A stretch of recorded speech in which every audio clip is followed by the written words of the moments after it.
Ah là là, ça change jamais. Encore une fois, Black Clover critiqué pour avoir possiblement copié Naruto. Encore. Je vais débunker ça, c'est la vie que j'ai décidé de mener.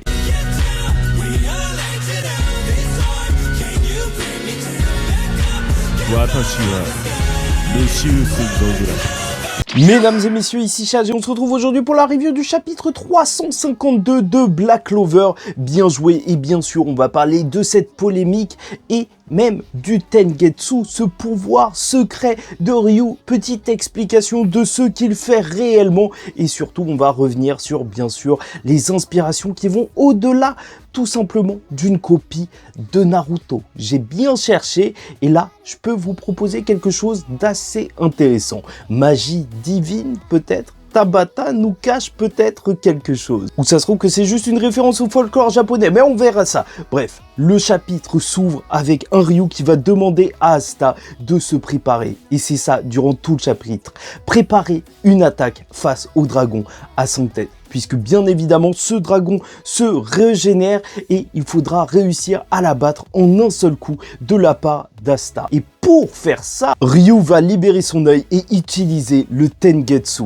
Voilà. Ça y est, on voit des virgules Tomoe, bien sûr, qui rappellent Naruto. Donc ce ne sont pas des Tomoe, mais des Megatama, qui sont donc en fait des genres de Tomoe, des virgules, avec un petit trou au milieu. Et même si ça semble ne pas changer grand-chose, alors c'est bien un symbole autrement différent au pays du soleil levant. Et même apparemment, il y avait des petites pierres qui avaient cette forme-là, qui étaient accrochées aux armes, aux miroirs et compagnie. Et de toute façon, en fait, à chaque fois qu'il y a ce genre de virgule, je vais pas te mentir, il y a eu des polémiques. Même pour One Piece à l'époque, il y en a eu quand Eneru en avait sur son tambour. Pour te dire à quel point, de toute façon, ça va loin. T'as l'impression, quand t'entends parler les gens, que Kishimoto a inventé la culture japonaise. Ouais. Franchement, parfois, on est à deux doigts de voir des personnes nous dire que Bouddha a été inventé par Kishimoto. C'est une technique d'Hashirama. Ça n'a aucun sens. Mais bon, je vais pas te mentir, c'est vrai que Tabata, il cherche un petit peu les fans de Naruto. Hein. Ouais, à deux doigts,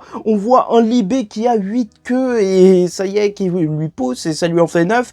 Et ça y est, on est encore une fois dans la sauce. Bref, mais que fait réellement cet œil? Cet œil permet donc à Ryu de voir à travers tous les présents, sans voir le futur comme le fait Lucius. Et c'est donc ce qui lui permet de voir en fait la faiblesse qui se trouve dans le présent, donc à l'intérieur du dragon. Ces endroits qu'il faudra à Asta découper pour le vaincre. Ryu ne voit donc vraiment pas dans le futur, mais vu qu'il voit tout ce qui se passe dans le présent, il peut se préparer à un certain futur. Essayer d'aller dans une certaine direction, essayer de planifier des stratégies. Et c'est ça en réalité le cœur du chapitre. Et c'est vrai qu'on peut se poser des questions quant à cet œil, parce que bien sûr, on le voit, Ryu, il le cache normalement. Donc, est-ce qu'il a une utilisation limitée? Parce que tu vois qu'il y a quand même un certain nombre de virgules. Donc, peut-être qu'en fait, à chaque fois qu'il l'utilise, alors ça disparaît. Peut-être qu'en fait, il a un temps pour l'utiliser.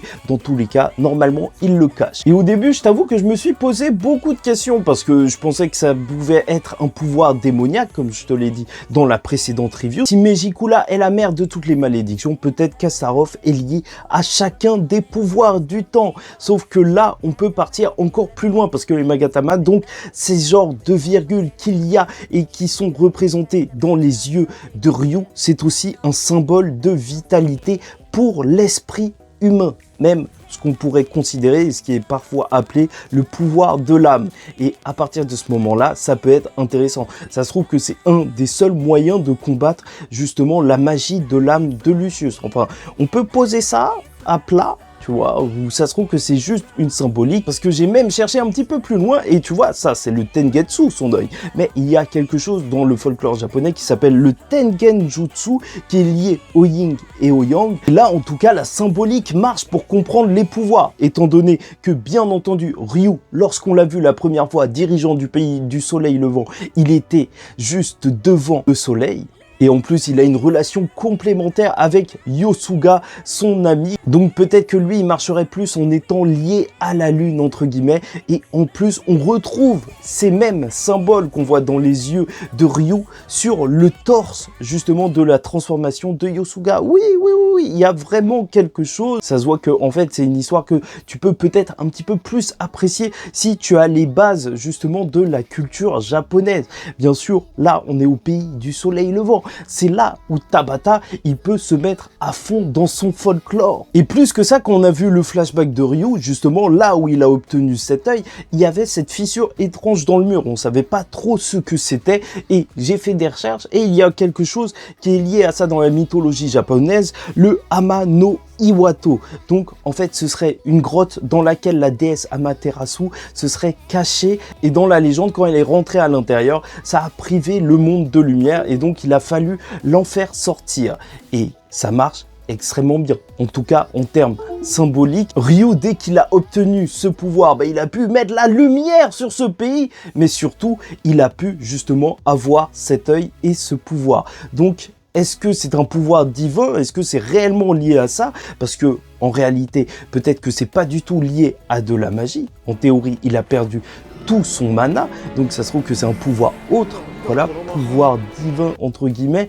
Est-ce que l'anti-magie même, un jour on découvrira son origine et que en fait elle est vraiment liée à autre chose que le monde de Black Clover, comme peut-être ce Tengetsu, je sais pas, mais tout ça est assez intéressant. Ça se trouve que Tabata nous cache quelque chose. Et en plus quand tu apprends ça, que le pouvoir de Ryu est lié à une déesse, ou en tout cas c'est lié à ça mythologiquement parlant, alors même l'histoire qu'on nous avait racontée sur le fait qu'une déesse avait affronté le dragon à 5 têtes prend tout son sens en réalité. Là, on revoit la même légende qui nous a été racontée plus tôt. Donc les virgules sont liées à la divinité Amaterasu, on peut la voir avec un collier avec ce genre de virgule, et pour le fait que ce soit dans un œil, tout simplement lié à Odin, je vais pas le répéter 5000 fois. Et de toute manière, même si Ryu avait un Sharingan dans l'œil, alors on s'en ficherait, parce que l'histoire qu'on nous raconte n'est pas du tout la même. Il te fait croire que de base, ici, ce sera une histoire de vengeance à la Uchiha,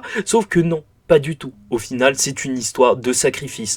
Un grand frère qui a sacrifié sa vie dans son pays pour sa sœur et un jeune prodige qui a sacrifié tout son mana pour son pays. N'hésite pas à liker ou disliker la vidéo, commenter, donner ton avis en commentaire et t'abonner, bien évidemment. Chaque semaine, on parle de Black Clover et on essaiera de chercher des petites inspirations comme ça et de défendre le manga quand il mérite d'être défendu. Et dans tous les cas, Ryu est bien décidé à défaire ce dragon qui est en train de polluer la terre pour laver même cette terre. Et c'est vrai que c'est assez drôle parce que ouais, ça fait un petit peu message écolo de la part de Tabata. Vous êtes amoureux de vos fleurs quoi? Non, même pas, je m'en fous. Il va demander à Fujo d'utiliser sa capacité, donc sa magie, pour coordonner sa voix à l'intérieur des têtes, ce qui va permettre à Ryu de pouvoir guider ses troupes. Et en plus, cette magie, elle va leur permettre d'être un petit peu plus revitalisé, même psychologiquement. Et c'est à partir de ce moment-là qu'on voit vraiment Ryu se démarquer en tant que leader. Et encore une fois, c'est vraiment intéressant d'avoir cet aspect différent de celui de Lucius, ou même celui de Julius, qui disait qu'il fallait être fort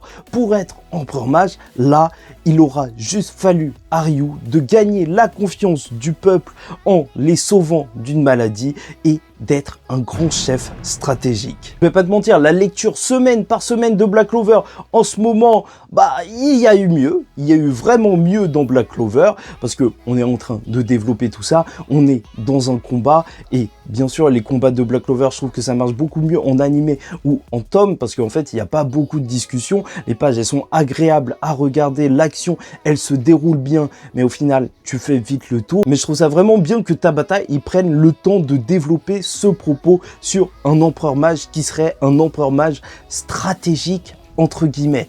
Ouais, ça marche, et peut-être qu'Asta ne sera pas ça, mais ça nous montre différentes voies, et ça montre à Asta différentes voies pour devenir empereur mage. Même si lui, il a l'anti-magie, donc ça devrait vraiment être différent. Je pense vraiment qu'Asta, à la fin, ce sera un mix de tous les empereurs mages qu'il aura rencontrés, de tous les dirigeants qu'il aura rencontrés, et c'est cool de voir Ryu, parce que quand même, on est dans l'histoire, normalement, d'un gamin sans mana, donc voir un vrai empereur mage sans mana, Ouais, c'est cool. On va donc voir chacun des Ryuzen attaquer de manière coordonnée pour placer la tête des dragons au bon endroit afin qu'Asta puisse lâcher le coup final. Et c'est là où, bien sûr, Ryu il va briller dans la manière qu'il a de diriger chacune de ses troupes, de dire ouais, mets un coup dans le menton vers le haut là, esquive ce coup. Enfin, tu sens vraiment que c'est un petit coach là. Et tout se passera bien pour 4 d'entre eux, à part pour Jozo qui a été beaucoup trop blessé juste avant. Comme quoi, Ryu, il voit vraiment pas le futur. Il a vu qu'il y avait une blessure, mais il se rendait pas compte que ça aurait autant d'impact sur lui. Et heureusement, ce sera le retour d'Ichika, parce qu'il n'y a pas le temps de pleurer ici. Non, ils sont sur le champ de bataille.